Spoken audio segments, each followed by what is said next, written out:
Magandang buhay mga kanobela. Bago tayo magpatuloy, nais kong magpasalamat sa lahat ng nag-subscribe sa ating munting channel.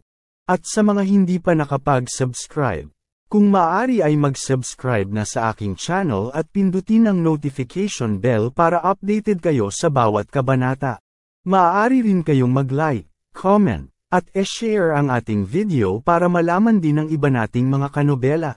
Maraming salamat po. Ang ganti ng inapi, Kabanata 566 hanggang 570. Kabanata 566.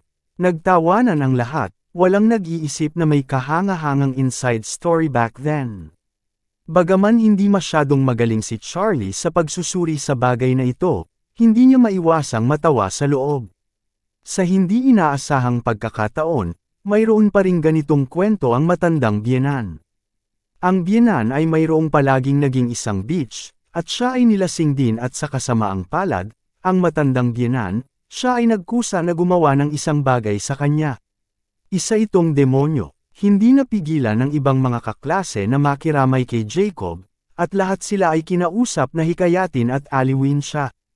Tumingin si Panming kay Jacob sa pagkakataong ito, at nakangiting sinabi, "Huwag magmadaling dumamay kasama si Jacob."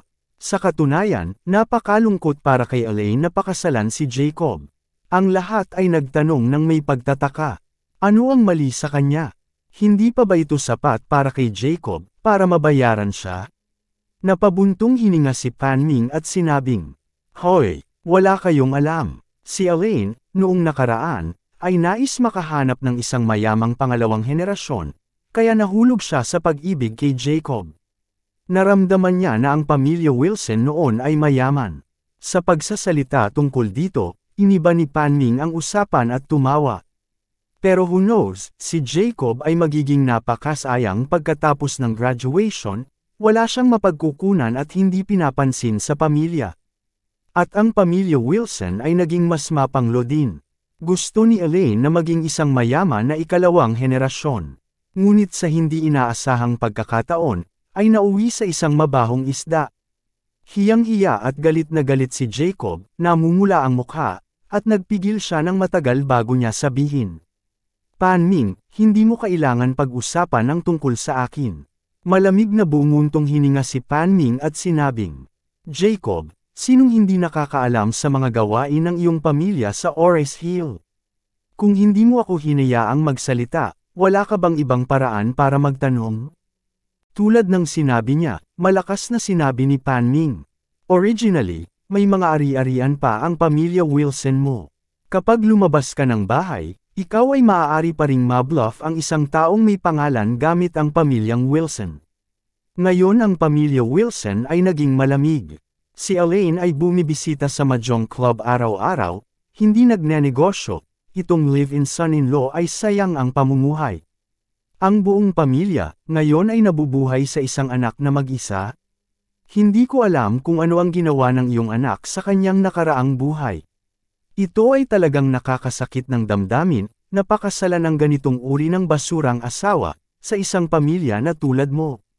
Hindi maiwasan ni Charlie na marinig ito. Hindi mahalaga na sabihin, na maaari mong sabihin na ang matandang biyenan, ngunit hindi mo masasabi si Claire.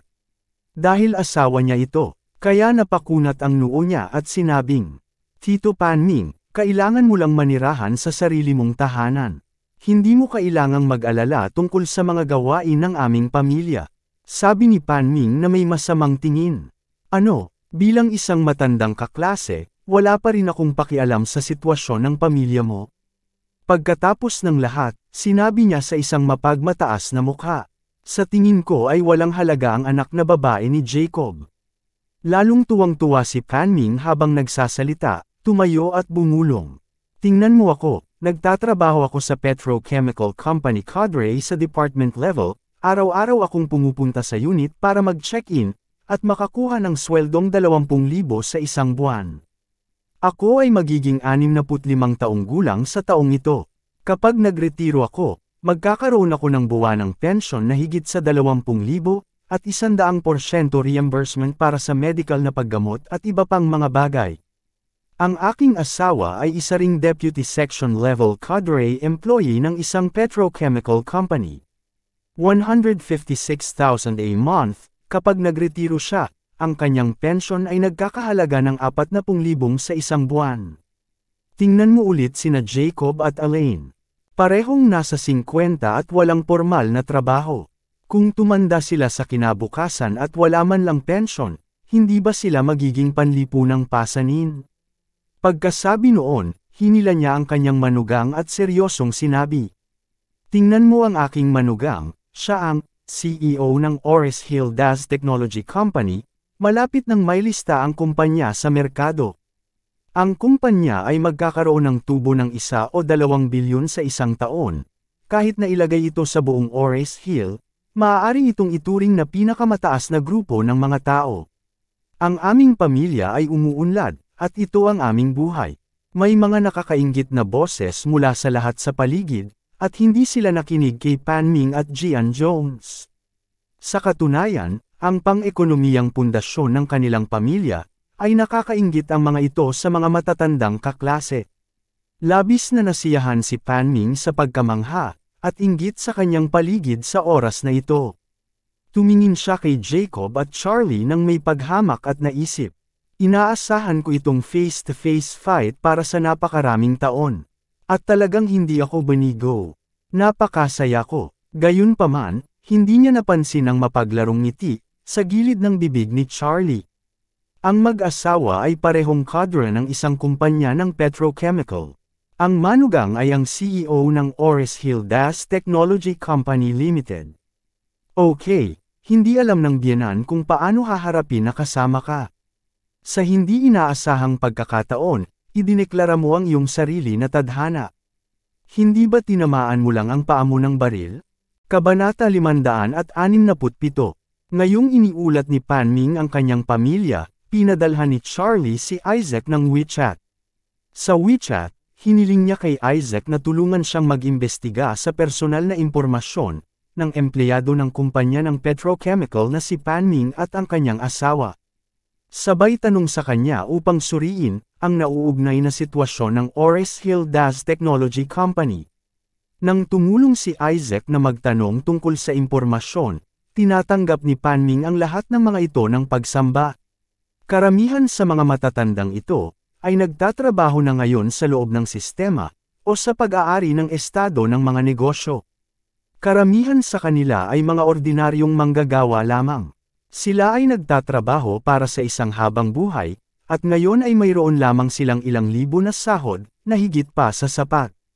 Gayunpaman, si Pan Ming ay isa ng section-level cadre employee ng petrochemical company, na nagpapainggit sa kanila. Napakaganda ng mga orihinal na benepisyo ng kumpanya ng petrochemical. Ang antas cadre ng departamento ay tila hindi masyadong mataas, ngunit sila ay talagang napakabihira. Maaari mong makita mula sa kanilang mga sweldo.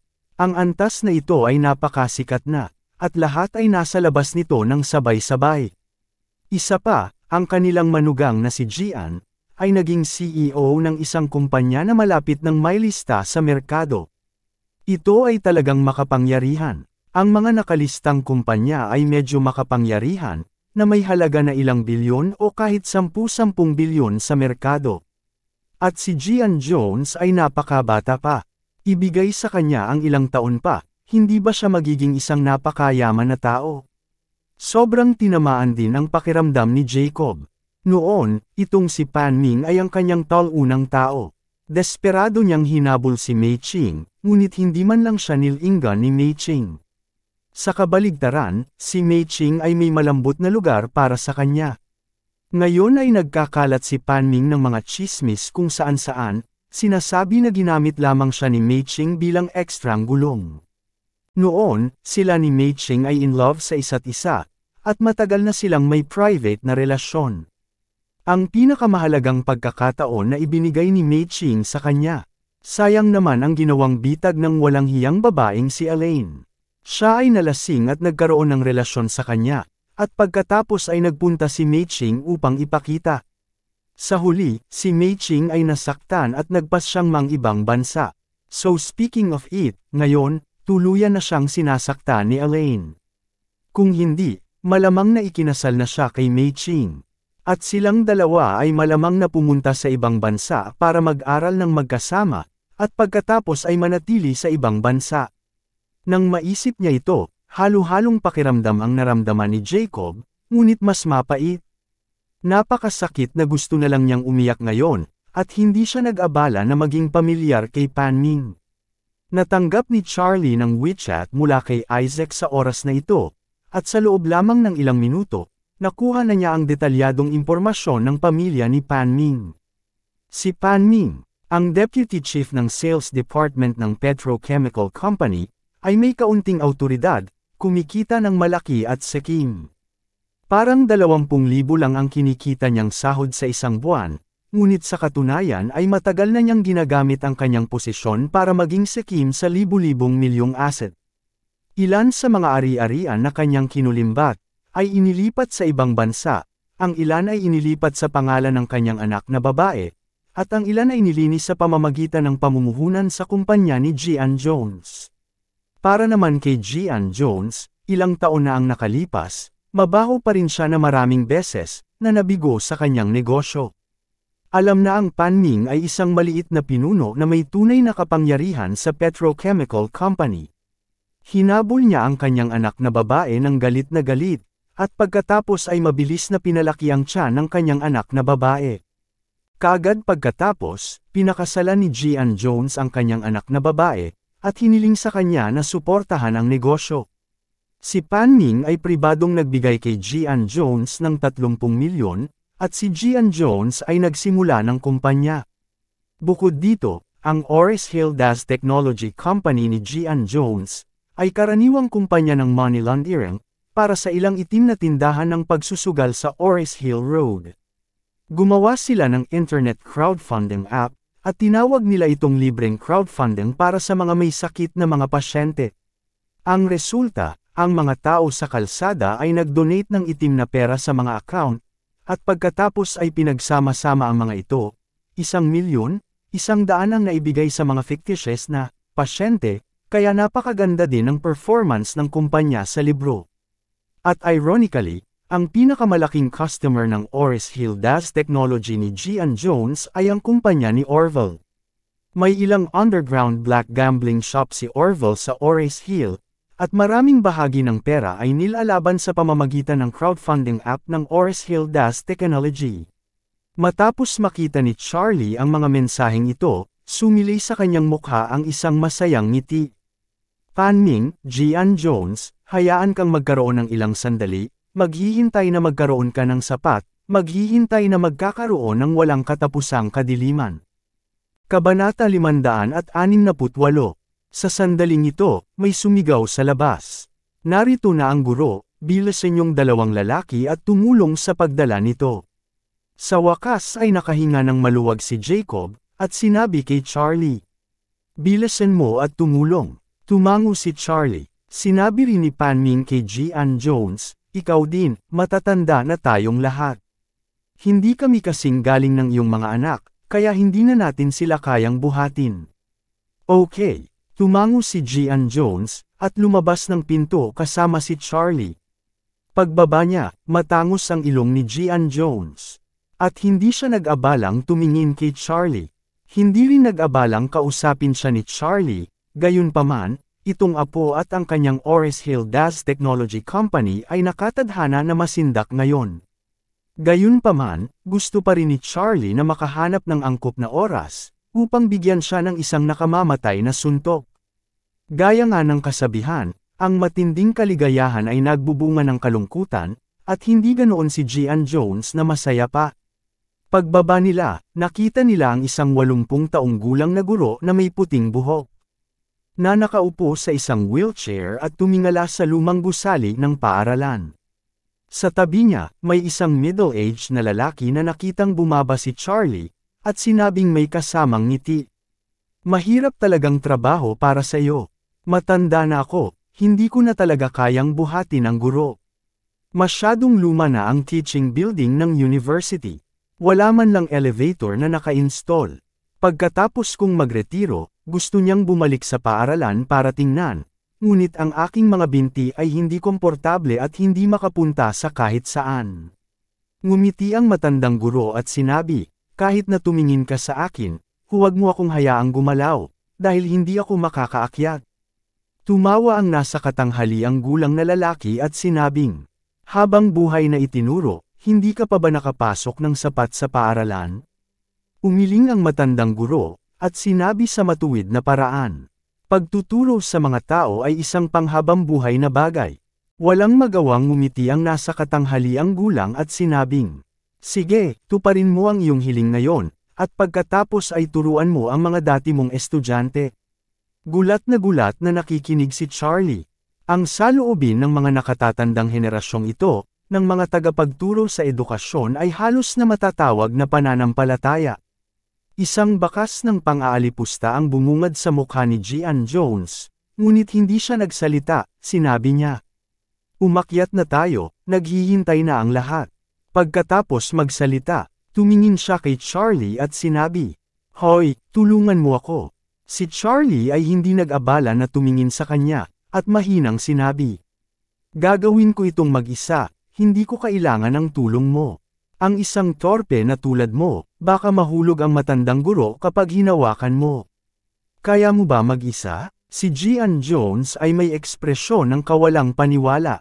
Hindi siya pinansin ni Charlie, naglakad papunta sa likod ng wheelchair, diretsyong itinaas ang buong wheelchair, at tuloy-tuloy na naglakad sa itaas.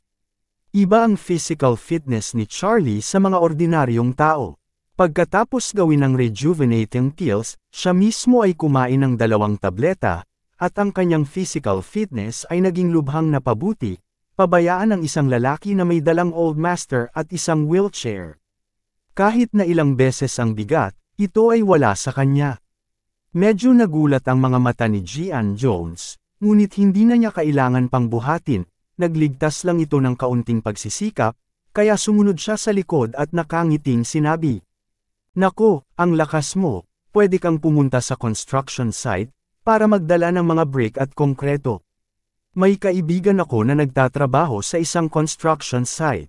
Gusto mong ipakilala kita? Tumingin sa kanya si Charlie, ngumiti at nagtanong. Gusto mo bang pumunta sa construction site para magdala ng mga brick at semento? Mapanghamak na sinabi ni Gian Jones. Ikaw ang tinutukoy ko. Bahagyang ngumiti si Charlie at masayang sinabi. Okay, ikaw na mismo ang nag-ayos ng malinaw. Tapos pumunta ka sa construction site para magdala ng semento sa loob ng 20 taon, ano sa tingin mo? Kabanata 569. Nang makitang mali ang sagot ni Charlie, sumigaw si Gian Jones at nagsabing. Ganun ka bang kainteresanteng magpanggap na baliw at tanga? Napakalaking bagay na hilingin sa iyo na dalhin ang semento. Tumango si Charlie at ngumiti.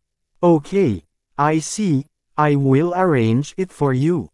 Nang makitang siya ay palaging nagsasalita sa ulap, sinabi ni Gian Jones na may pang-alipusta. Neurotic. Pagkatapos magsalita, muli siyang nagsabi. Bilang isang taong pumunta rito, ito lang ang ipapayo ko sa iyo. Bata ka pa. At ngayon ay lumabas ka at humanap ng seryosong gagawin, baka magtagumpay ka pa. Humble ba ang magdala ng semento? Hindi talaga. Alam mo ba na may isang mang-aawit na nagngangalang Adyo? May dala siyang semento sa construction site. Hindi ba't may dalang apoy din ang mga tao? At ngayon siya at ang YouTube ay napakapopular, maaari kang magrehistro para sa isang account. Okay na mag-post ng mga video na may dalang semento dito. Baka papatok ito. Ngumiti si Charlie at sinabing, may YouTube account ako, gusto mo ba akong sundan? Mapanlait na tanong ni Gian Jones. Oh, naglalaro ka pa ba ng YouTube, ang chef ng pamilya? Ano ang iyong WeChat number? Ano ang iyong pangalan? Ito ba ang pinakamalaking basahan ng Ores Hill? Ngumiti si Charlie at sinabi. Ang aking mobile number ay 786,119,911. Ang pangalan ko ay King Son-in-law. At ang avatar ko ay pulang dragon. Gusto mo bang sundan ito? King Son-in-law. Tiningnan ni Gian Jones si Charlie ng masama at sinabing. Ikaw lang, ibigay ang fucking son-in-law. Sabi ko, pwede ka bang magkaroon ng mukha? Kung manugang ka, ako ay hindi manugang o anumang bagay. Ang maharlikang manugang, ang maharlikang manugang. Bahagyang ngumiti si Charlie at sinabing, ikaw ay maputik na manugang. Manugang, anong ibig mong sabihin? Sumimangot si Gian Jones. Tumawa si Charlie. Ang manugang na nagdadala ng semento, hindi mo ba naiintindihan ito? Hoy damo, hindi napigilan ni Gian Jones ang pagluwa. Ikaw, bata ka talagang hindi marunong ng papuri. Hindi siya pinansin ni Charlie, bitbit ang matandang old master, naglakad ng ilang hakbang na mabilis at dumiretso sa pintuan ng classroom. Tinapik ng matandang guro ang kamay ni Charlie at sinabing, binata, sinong matatawa sa kahihiyan, mapagpakumbaba o pagmamalabis, ay isang taong may pag-asa sa unang tingin. Pagkatapos ng lahat, inikot ng matandang guro ang kanyang wheelchair at pumasok sa silid-aralan. Bumulong si Gian Jones. Napakadilim mo. Hindi mo alam kung saan mo masasabi na siya ay mabuti. Hindi naman siya pinansin ni Charlie, sa bagay, hindi naman siya nalalayo sa tadhanang inayos para sa kanya. Sa oras na ito, sa pagdating ng matandang guro, nagkaroon na ng tagay sa silid-aralan, at lahat ay patuloy na bumabati sa matandang guro. Ang relasyon sa pagitan ng mga guro at mga mag-aaral sa panahong iyon, ay pinagmalaking sabihin na para silang mag-ama. Tiningnan ng matandang guro ang mga nasa katanghaliang gulang na ito, na mahigit kalahating daan taong gulang, at may kaunting kulay abo na buhok. Hindi niya maiwasang matuwa at tumango ng paulit-ulit. Buong buhay niya ay itinuro niya, at masasabing may mga peach at plum sa lahat ng dako ng mundo. Nang makita ang mga estudyanteng ito, wala siyang nararamdamang pagsisisi sa kanyang buhay. Bigyan tayo ng guro ng isa pang aralin. May gumalaw ng damdamin. Ang bawat isa ay nagpahayag ng parehong kahilingan. Tumango ang matandang guro, medyo namumula ang kanyang mata. Nakaupo sa likod ng podium, ang kanyang mga daliri ay hinawakan ang magaspang na podium, at dahan-daang nagsabi, "Hello class, hello teacher." Sabay-sabay na sumigaw ang lahat. Tumango ang matandang guro at nagsabi, "Ako ay matanda na at hindi na ako makatayo, at hindi na ako makasigaw." Ang kalidad ng mga lektura ay maaaring hindi kasing ganda ng dati, kaya kailangan ko munang humingi ng paumanhin sa lahat. Kabanata 570, nagmamadaling sinabi ng lahat na may pulang mata. Guro, huwag mong sabihin yan. Bahagyang ngumiti ang matandang guro at nagsabi, narito ako sa buong buhay ko, at narito ako saksi sa inyong pag-unlad sa buhay. Wala na akong sasabihin pa. Ako ay magbibigay sa iyo ng mga salita, kapayapaan at kaligayahan. Ako ay nagturo habang buhay. Mahirap pa rin ako at walang mahabang buhay, ngunit mayroon akong mga mithiin sa aking puso. Mamumuhay ako ng masaya at kontento sa buhay na ito nang walang pagsisisi. Nagpalakpakan ng lahat lalo na si Jacob. Matapos marinig ang mga salita ng guro, naramdaman niya na iyon ay isang tanglaw lamang sa paggabay sa daan. Bagamat wala siyang gaanong pera, araw-araw siyang naghahagis ng mga antik at napagtanto niya ang kanyang mga libangan at mga hinahangad, kaya siya ay napakasaya rin. Siyempre, may pinanggagalingan pa rin ang sakit sa buhay niya, at ang pinagmumula ng sakit ay si Elaine. Ang matandang guro ay masyadong matanda at kulang sa enerhiya. Binigyan niya ang lahat ng sinaunang aralin sa entablado. Pagkatapos noon, tila humihingal siya, at mabilis na tinulungan siya ng lahat pababa. Ang lahat ay nasisiyahan na marinig muli ang lektura ng matandang guro, kaya lubos silang nagpapasalamat sa matandang guro. Sinabi ni Pan Ming sa oras na ito, dahil ang kagustuhan ng lahat na dumalo sa klase ay tapos na, at ito ay madalang na mag-meeting ngayon, tapos ipapaayos ko sa manugang ko upang ang lahat ay makasama at makapagpahinga. Pagkatapos magsalita, lumingon siya kay Gian Jones at nagtanong, nga pala, Gian, may mga lugar ka bang mairerekomenda? Gusto ko ng pinakamagandang lugar. Tumango si Gian at nagsabi, kamakailan, may nagbukas ng isang napakatalino na club sa Ores Hill. Ito ay ang ari-arian ng pamilya Song, ang pinakamalaking pamilya sa Ores Hill. Ito ang kasalukuyang pinakamarangyang leisure at entertainment venue sa Ores Hill. Ako ay isang miyembro doon. Pumunta tayo doon. Magsaya tayo at kasama ako para sa lahat ng konsumo ngayon. Nang marinig na si Gian Jones ay miyembro ng Brilliant Club, namangha ang lahat. Ang napakatalino na clubhouse na ito ay talagang pambihira. Alam ng lahat na ito ang pinakamataas at pinaka-upscale na lugar sa Ores Hill. Ang mga taong maaaring maghalo dito, lahat ay mahuhusay na tao. Sa madaling salita, kung hindi ka makihalubilo sa matataas na klase ng Ores Hill, hindi ka magiging karapat-dapat na maging miyembro ng Brilliant Club. Ang pagiging miyembro ng Brilliant Club na ito, ay isa ring mahalagang sanggunian para sa pagsukat ng katayuan ng tao. Si Gian Jones ay naging miyembro ng Brilliant Club sa murang edad. Ito ay talagang pambihira. Bukod dito, kahit na narinig ng lahat ang tungkol sa Brilliant Club, bukod kay Gian Jones, wala sa mga nasa katanghaliang gulang at matatandang ito ang miyembro ng Brilliant Club.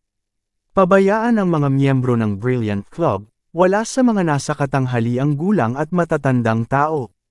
Kahit na magkaroon ng pagkakataon na makapasok sa Brilliant Club, wala pang nakaranas na kung ano ang meron sa nangungunang leisure club sa Ores Hill. Ngayon, salamat sa basbas ni Gian Jones, lahat ay may pagkakataong pumunta sa Brilliant Club para makita. Hindi ba't napakahusay na pumasok at kumuha ng mga larawan at mag-post sa isang bilog ng kaibigan? Dahil dito, muling nambobola ang lahat kay Gian Jones. Likas na ipinagmamalaki ni Gian Jones, na ang mga miyembro ng Brilliant Club ang sandata niya, at ginamit upang pilitin ang mga panlabas, na pagpapakita sa kamakailang panahon, at sinubukan niya ng paulit-ulit. Sa tuwing magdedeklara siya na miyembro siya ng Brilliant Club, palagi niyang makukuha ang paggalang at pagsuyo ng paligid, na ginagawang lubhang kapaki-pakinabang. Gayunpaman, ang kanyang pagiging miyembro ng Brilliant Club na ito, ay hindi talaga kanyang kwalifikasyon, ngunit siya ay ilang beses na nagmakaawa kay Orville. At lumapit si Orville para tulungan siyang mahawakan ito. Kung hindi dahil sa paggamit niya sa paglalaban ng pera sa pagsusugal, hindi gagawin ni Orville na tulungan siya. Kung tutuusin, sa mata ni Orville, ang ganitong uri ng tao ay walang pinagkaiba kay Harley Joe, na isang P2P na panlilinlang sa simula, at isang aso lamang na gumagawa ng mga bagay para sa kanya. Palaging hayaan ang aso na mangolekta ng pera kahit saan, at bigyan ng aso ng 2 buto na nararapat. Sa ganitong paraan, ang aso ay magtatrabaho ng husto.